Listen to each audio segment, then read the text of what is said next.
নমস্কার দর্শক বন্ধুরা, উড়ানের আজকের পর্ব নিয়ে আমি চলে এসেছি তোমাদের সামনে। তো চলো দেরি না করে আমরা দেখে নিই যে আজকের পর্বে কী হতে চলেছে। বাংলা সিরিয়াল সমাচারে তোমাদের স্বাগত জানিয়ে আজকের পর্বের রিভিউ আমি দিয়ে দিচ্ছি। এদিকে জয়ন্ত দেখা যাচ্ছে মহারাজের অ্যাপ বানানোর কথা বলছে। এটা শুনে তো মহারাজের বাবা খুব রেগে যায়, বলে চুপ কর, একদম চুপ কর, আমি আর জীবনেও কোনোদিনও কোনো অ্যাপ বানাতে দিব না মহারাজকে। তখন পূজা বলে বাবা, তখন সেখানে পূজার মা আসে, মা সিদ্ধেশ্বরীর প্রসাদ নিয়ে। তখন সেখানে সোমনাথের মা বলে আমি নিচে যাচ্ছি। তখন পূজার মা বলে আমি এলাম বলে আপনি চলে যাচ্ছেন? বলে না, আমার নিচে কাজ আছে তাই আমি যাচ্ছি। তখন মহারাজের বাবা বলে তোমার কি এই সময়ে কাজ মনে পড়লো? বলে আমি সৌরভ আর জোনালীকে এই ঘরে নিয়ে এসেছিলাম, তাই এসেছিলাম, না হলে আমার কোনো কাজ নেই এখানে। বুঝেছো সোমনাথের মহারাজের বাবা? তখন বলে হ্যাঁ বুঝেছি মহারাজের মা। এদিকে পূজা কাঁদতে থাকে, বলে বাবাকে খুব মিস করছি মা। তখন পূজার মা বলে এত কাঁদে না কথায় কথায়। এদিকে সোমনাথ আসে, বলে পূজা কই দাও আমাকে প্রসাদ দাও। বলে তোমার মা প্রসাদ এনেছেন, কই প্রসাদ দাও। বলে ওহো তুমি বাবার জন্য কাঁদছো তাই না? এদিকে মহারাজের বাবা মনে মনে ভাবতে থাকে যে সোমনাথ যদি আবার সত্যিটা বলে দেয়। মহারাজের বাবা বলে বেহায়াটা আবার এসে পড়েছে, জুতো খেয়েও তো লজ্জা হয়নি। সৌরভ বলে উনি নিশ্চয়ই কিছু দেখতে এসেছেন। তখন সোমনাথ বলে যে কি দেখতে এসেছি। তখন লয়ার বলে কোনো ক্লু পেলাম কিনা। সোমনাথ বলে ক্লু কিসের আবার? তখন পূর্ণিমা বলে এই তুই তো নিজের ঘরে যা। সোমনাথ বলে মা মহারাজ ফ্রড, সেই ক্লু সে পেয়েছে, পুলিশ পেয়েছে, আমি আর সোনা তো পুলিশকে জাস্ট অ্যাওয়ার করেছি। পূজা বলে কেন? তখন দেখা যাচ্ছে পারফিউম মাখতে মাখতে চলে আসছে প্রিয়াঙ্কা, বলে যাতে শুরুতেই তুমি আর ভাই সাবধান হয়ে যাও, আরো বড় ফ্রড করে আরো বড় ফ্রড কেসে যাতে না জড়াও। পূজা বলে শুরুতেই সাবধান। তখন পূর্ণিমা বলে এত হেয়ালি না করে পরিষ্কার করে কথা বললেই হয় প্রিয়াঙ্কা। মহারাজের বাবা বলে পূর্ণিমা, যারা ষড়যন্ত্র করেছে তারা খুলে কথা বলবে, এটা তুমি মানো? পূজা বলে আজ ওনাদের বলতেই হবে বাবা। বলে এই তুই চুপ কর, পূজার শ্বশুরমশাই বলেন তুই তো যত নষ্টের মূল। হ্যাঁ তুই তোর জন্যই আজ মহারাজ লকআপে, তোর মুখে হাসি ফোটাবার জন্য মহারাজ ওই অ্যাপটা বানিয়েছে, আর ওই অ্যাপটা বানাতে গিয়েই তোকে যত বিপদে পড়তে হলো, বলে আবার চলে যায় মহারাজের বাবা। পূজার মা বলে দাদার বোধহয় মাথাটা বেশি গরম হয়ে গেছে। তখন পূজা বলে বাবা ভাবছেন আমি। তখন পূজার মা বলে আমি, বলে পূজা থেমে যায়, মনে মনে বলে বাবা ভাবছেন আমি মহারাজের জীবনে অশান্তির কারণ, যে তোমায় কিভাবে বলি মা। পূজার মা বলে বোকা মেয়ে, দেখবি মহারাজ আসবে আর এসে সব সমস্যার সমাধান করে দেবে। পূজা মনে মনে ভাবে যে এত সহজেই কি সব ঠিক হয়ে যাবে মা? শিব বলে বন্ধু তুমি বাবার কথায় রাগ করো না। তখন রিয়া বলে আমার দিদি খুব বোঝদার, অত সহজে রাগ করে না। আর অনি বলে আমার দিদি সব থেকে ভালো দিদি। প্রিয়াঙ্কা বলে কারো নজর যেন না লাগে, পূজাকে হাসতে দেখে বলে। তখন পূজা বলে কার নজর লাগবে, আপনার? মনে মনে বলে প্রিয়াঙ্কা হ্যাঁ বোন, আমারই লাগবে। আমার পরিবারকে যে ছাড়খাড় করেছে তার পরিবারকে আমি কি করে ভালো থাকতে দিই বলো? সোমনাথ বলে সোনা চলো তো। প্রিয়াঙ্কা বলে আমি যাই, ভাই যেন খুব তাড়াতাড়ি ফিরে আসে। পূজা তখন বলে আমেন। এদিকে লয়ারের কাছে একটা ফোন আসে যে কিছু একটা পাওয়া গেছে, হয়তো কোনো ক্লু, যেটা শুনে লয়ার খুব খুশি হয়ে যায়। পূজা লয়ার সৌরভ এরা সবাই বেরিয়ে পড়ে। পূজা মনে মনে ভাবে তাহলে কি এবার আমরা ফিরিয়ে আনতে পারবো? সবাই চিৎকার করে ওঠে যে পারবো। প্রিয়াঙ্কা তো সাইডে দাঁড়িয়ে একটু অবাক হয়। এদিকে দেখা যাচ্ছে অফিসার কোনো একটা ফাইল খুঁজছে, কিন্তু কিছুতেই খুঁজে পাচ্ছে না, মানে কম্পিউটারের মধ্যে ল্যাপটপে কিছুতেই খুঁজে পাচ্ছে না। বলে কি যে করি, কোথায় যে সেভ করলাম? মহারাজ বলে রিসাইকেল বিনে নেই। বলে ওখানেও তো পেলাম না, কোথায় যে রাখলাম, কি করি এখন? এদিকে হেড অফিস থেকেও তাড়া দিচ্ছে। অফিসার বলে এবার মনে হচ্ছে আমার চাকরিটা গেল, বুঝলেন ঋগ্বেদ। মহারাজ বলে আমি কি একবার দেখতে পারি? অফিসার তো একটু চুপ করে থাকে, বলে ভয় নেই স্যার, আমি পালাবো না। অফিসার তখন খুলে দিতে বলে। মহারাজ তখন ফাইলটা বের করে দেয়। অফিসার অবাক হয়ে যায়, আরে কি করে হলো এটা, কোথায় ছিল? বলে ভুলবশত ডিলিট করে ফেলেছিলেন। বলে তাহলে কোথা থেকে পেলেন? এই ভুলবশত না তোমাকে তুমি বলে ফেললাম। তখন মহারাজ বলে ঠিক আছে স্যার, কোনো ব্যাপার নয়, কোনো অসুবিধে নেই, আপনি আমাকে তুই বলুন, তুমি বলুন, আপনি বলুন, যা ইচ্ছে। মানুষের সাথে মানুষের সম্পর্ক মনের মিল দিয়ে তৈরি হয় স্যার। অফিসার বলে বাহ, তুমি বেশ ভালো কথা বলো তো, তুমি জুবেনাইল হোমে ছিলে?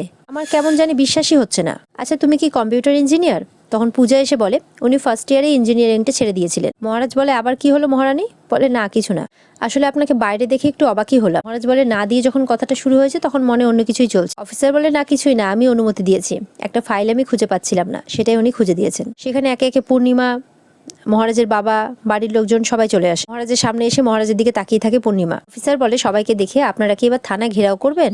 সৌরভ বলে কি বলছেন অফিসার? পূজা বলে আমরা মিস্টার মাথাগরমকে বাড়ি নিয়ে যেতে এসেছি। মহারাজ বলে রিয়েলি, সত্যি বলছো?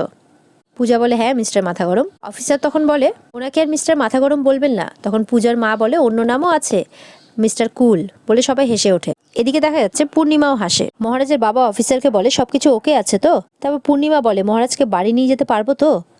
মহারাজ তার মায়ের কথা শুনে একটু অবাক হয়। মহারাজ বলে, অফিসার আমি তাহলে বাড়ি যেতে পারি? অফিসার বলে, হ্যাঁ যেতে পারেন, তবে কেস কিন্তু এখনো মেটেনি।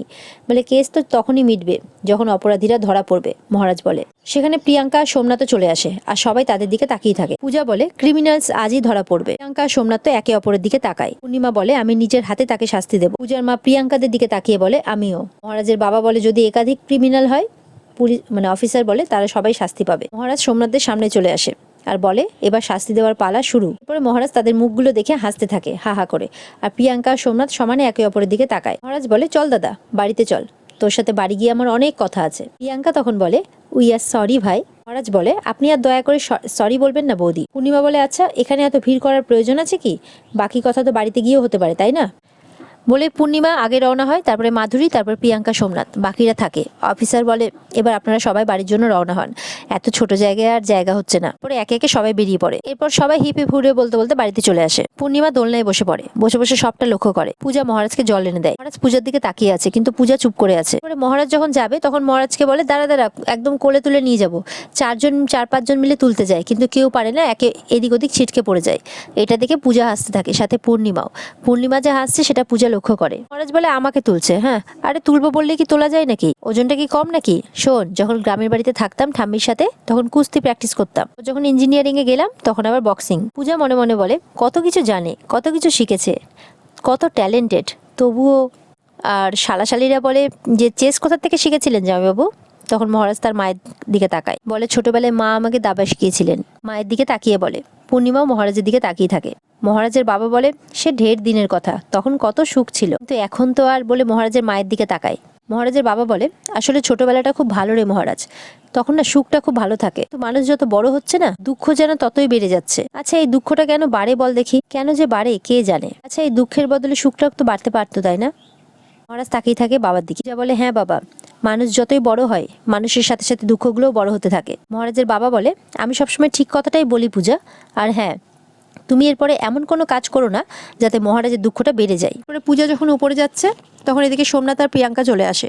মহারাজ বলে, মহারানী যাচ্ছ কোথায়? পূজা বলে, কেন কিছু দরকার আছে? খিদে পেয়েছে? বলে, না, তবে তার থেকে অনেক বেশি দরকার, জরুরি দরকার আছে, 1 মিনিট। মহারাজ এদিক ওদিক খোঁজে, পায় না। তখন জয়ন্তকে বলে, দেখ তো বাগানে বেলচাটা পড়ে আছে কিনা।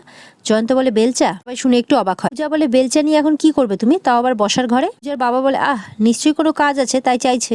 মহারাজ কিন্তু লক্ষ্য করে তার বাবার ব্যবহারটা পূজার প্রতি। পূজা বলে, আচ্ছা বাবা, তুমি পূজাকে এত বকাবকি কেন করছো?